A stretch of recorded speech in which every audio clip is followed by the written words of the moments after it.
энэ засгийн газар чиглэлдэх тогтоолын төслийн 4-дөр байгаа тэр угаартаж амь насаа алдсан иргэдийн талаар энд яг өнөөдөр бид нэг тодорхой юу оруулж өгмөр байна л да. Энийг бүр тодорхой болгож өгмөр байна гэдэг нэг санал байгаа. За энийг яаж ер нь юу Чингүрэн гишүүн ажлын хэсэг ахсан үнэвд одоо яг энэ тогтоолыг хөргүүлэх явцад энэ дээр энэ 4-р залтан дээр та яг ямар одоо юу эрх зүйн орчныг бүрдүүлэх талаар ямар заалт оруулж өгмөр байна гэдгийг нэгдүгээр асуумаар байна. Энийг нэг тодорхой болгож өгч. Хоёрдугаарт ер нь энэ үндэсний хороо нийслэлээр байгуулагдсан сүүлийн үед ингээд ажиглаад байхаар засгийн газар улсын хурал дээр ямар нэгэн ажлын хэсэг байгуулагдвал тэнд засгийн газар дээр бас нэг ийм ажлын хэсэг давхардаад байгуулцдаг. Тэгээд хоорондоо уялдаа холбоо маш муутай байгаа нь бүр сүүлийн үед мэдэгдээд байна л да. Тэгэхээр энэ саяын байгуулагдсан байгаль орчин үр амьсгалын яамны сайдаар ахлуулж байгаа үндэсний хороог өнөөдрийн бидний манай байнгын хорооны гишүүд анхаарч үзээсэй. Энэ үндэсний хороог ер нь засгийн газрын тэр ерөнхий сайд буюу эсвэл шадар сайдаар ахлуулах бол одоо ямар вэ гэдэг ийм саналыг би бас одоо хөргөж байна л да. Яг тэгвэл ганцхан байгаль орчин ур амьсгалын өөрчлөлтийн яамны сайд ахлахаар явцсан юм шиг одоо харагдаад байгаа.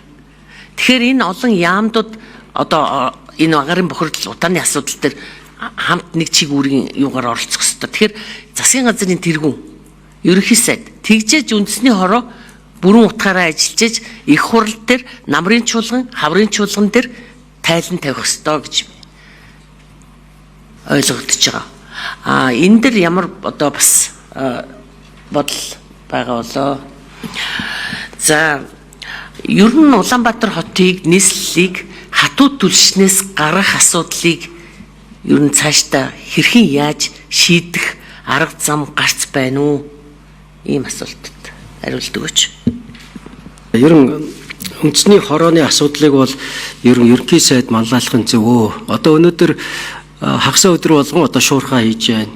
Ерөнхий сайд өөрөө ахлаад тэгээд холбогдох яамдуудын сайдууд нь нийслэл удирдлага тэр чигээр оролцоод утааны асуудлаасаа бид энэ хилцүүл хийсэнтэй холбоотой 7 хоног бүр хуралдаж штэ. Тэгэхээр хуралдаж болж байгаа.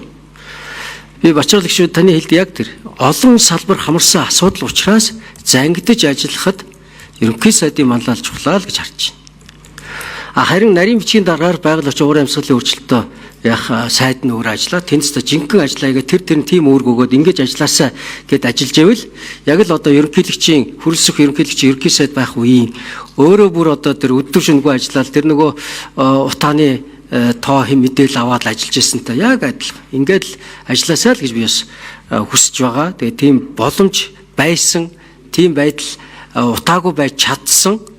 Тийм утгаараа бол одоо ингээд ажиллавал илүү зүг баха. Тэгээд энийг хэдүүлээ бас засгийн газарт чиглэл өгөх юундаа бас оруулчвал бас зүгээр юм болов уу гэж би бас дотроо бодож байна. За хамгийн хэцүү асуултыг асуулаа.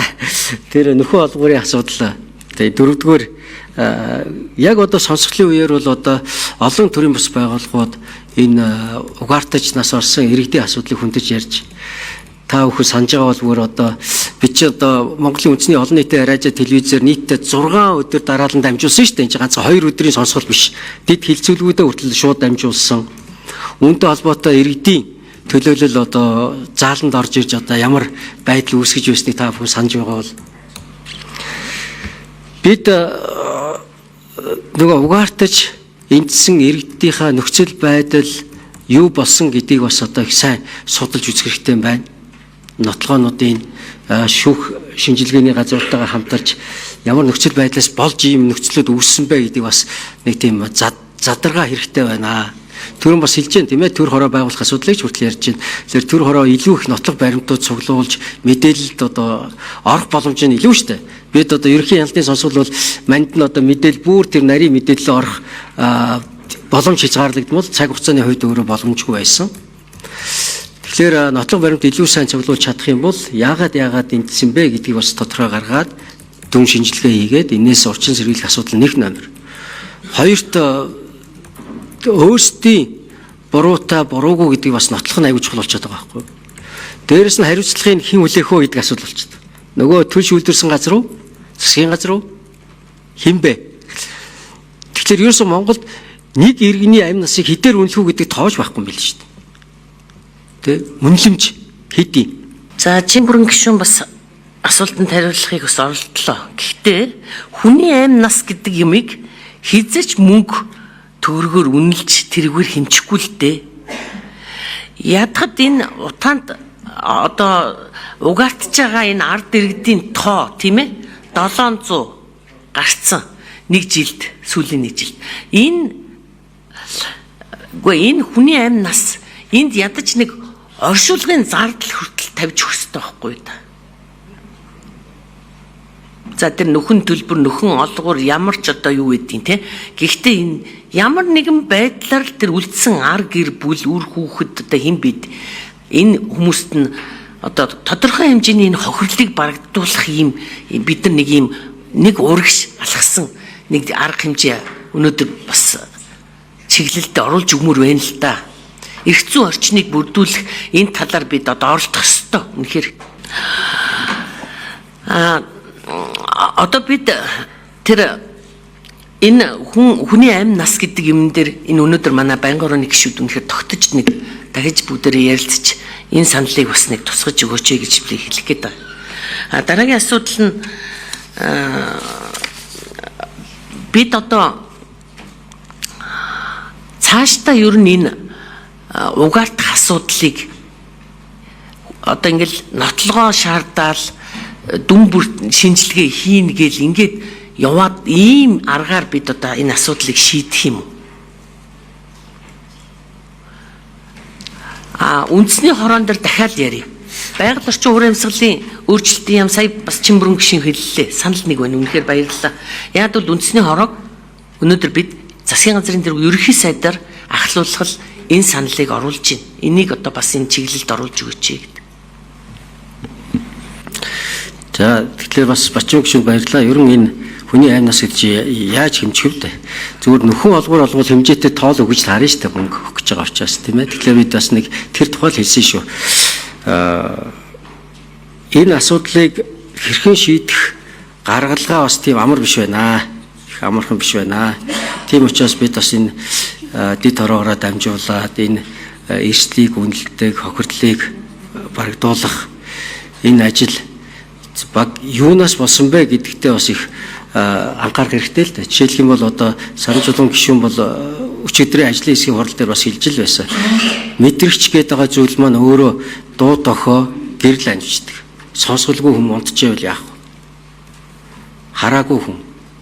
Тийм хүчлийн бэрхшээлтэй иргэндээ энэ чи яаж хүрэх юм? Яаж мэдэгдэх юм? Гэл аюул олон асуудлууд бид ярих хэрэгтэй юм. Асуудлыг зохицоор нь авч хэлцгэл хэрэгтэй. Ер нь бол энэ агарын бохирдол утааны хяналтын энэ сонсгол дээр бол ажлын хэсэгт орж ажилласан. Ажлын хэсэг бол бас чадах ятгаараа санаачлагтай цаг хугацаанд нь олон зүйлүүдийг амжуулж, хилцүүлэг, ард иргэдийн саналыг сонссон маш одоо сайн бас ажлуудыг бол хийж амжсан. Иргэд бол маш их бухимдалтай, шүмжлэлтэй байгааг бол бүгдээрээ мэдж байгаа. Аргач үгүй. Одоо энэ өнгөрсөн хугацаанд 2008 оноос хойш ер нь агарын бохирдол утааны асуудлыг маш хүчтэй ярьж нийслэл болон засгийн газар, улсын төсөв, за тэгээ гадаадын олон банк, Азийн хөгжлийн банк, тэгэл буцалтгүй тусламж маш олон одоо хөрөнгө цэвэр агаар сан энтергээд энэ сая Жаргалан гишүүний хэлснээр ер нь бол бараг 5-аад одоо их 80 төгрөгийг бол ингээд цацсан байгаа. Тэгээд одоо өнөөдөр утаа буурсан уу, агарын бохирдол буурсан уу, утаа багассан уу гэхээр бол огтгүй бүр чарны эсэргээр нэмэгдсэн байна. Энд нэг юм бүр онцолж хэлэх гээд байгаа. Энд байгаа тэр дөрөв дээр байгаа тэр заалтын юуны засгийн газар төгс чиглэлийн хүний амь нас гэд. Тэгээ өнөөдөр энэ Монголын төрчин ер нь хүнийхээ амь нас иргэдийнхээ энэ амьд явах баталгааг ер нь яаж хангаж ажиллаж байгаа. Өчнөө одоо энэ жилийн хувьд сүүлийн нэг жил ихэд 700 гаруй хүн иргэд угаартлаа гэж байгаа. Тэгээд энэ угаартсан иргэдийн амь насыг өнөөдөр ингээл зүгээр угаартал өнгөрчлөө за дүн шинжилгээ хийгээд нотлогоо ямар одоо хаана ах одоо чанартай яасан юм уу нөгөө төр юу н ажиллаагүй юм уу энтергээд ингээд одоо нэг тиймэрхүү юмар ингээд хаагаад хүний амь насыг ингээд өнгөөдүүлээд өнгөрөөл яваад ах юм болоо да. Тэгэхээр би энэ дээр юу гэж хэлэх гэж байгаа гэхээр ерөөсөө энэ хүний амь нас гэдэг юм дээр нөхөн олгор ч юм уу, эсвэл одоо нөхөн төлбөрч байд юм уу, эсвэл одоо тэр хохирлыг барагдуулах ч байд юм уу. Ямар нэгэн байдлаар энэ үргүү 16 жил үнгүүдүүлсэн энэ их төсвийн мөнгийг ингэж зарж одоо үнгүүдүүлсэн энэ үе үеийн засаг дарганаар үе үеийн засгийн газрын тэргүүнүүдийн энэ байдалд одоо бид нэр өнөөдөр анхаарч одоо энд ямар нэгэн тэр хүний амь насыг өнөөдөр мөнгөөр хэмжихгүй тэр нөхөн олбороор хязгаарч яаж чадахгүй л дээ. Тэгэхээр энэ дээр ямар нэгэнд одоо бид нар хууль байхгүй, тэнд ерөөсөө юу байхгүй гэж яриад идэг. Энд ямар нэгэнд бид нар бодиттой юм хийх шаардлагатай гэж би бодож байна. Энэ олон хүний амь насыг яах. Дараа нь ер нь энэ дараагийн одоо сонсголыг энэ улсын хурлын намрын чуулган эхлэхэд, хаврын чуулган эхлэхэд заавал жилдээ 2 удаа одоо сонсгол тайлангийн одоо сонсдог байх хэрэгтэй байна. Энийг бүр албан ёсоор оруулж өгөөч гэж би хүсэх байна. 2 удаа жилд утаа эхлэхээс өмнө дараа нь энэ хавар намрын хаврын чуулган дээр сонсгол тайлан сонсё гэдгийг би бүр оруулж өгөөч гэж хэлэх гээд байна. Үндэсний хороо байгууллагдлаа. Байгаль орчны сайд одоо тэргүүлж байна. Ганц байгаль орчны сайд энийг тэргүүлээд амжих уу?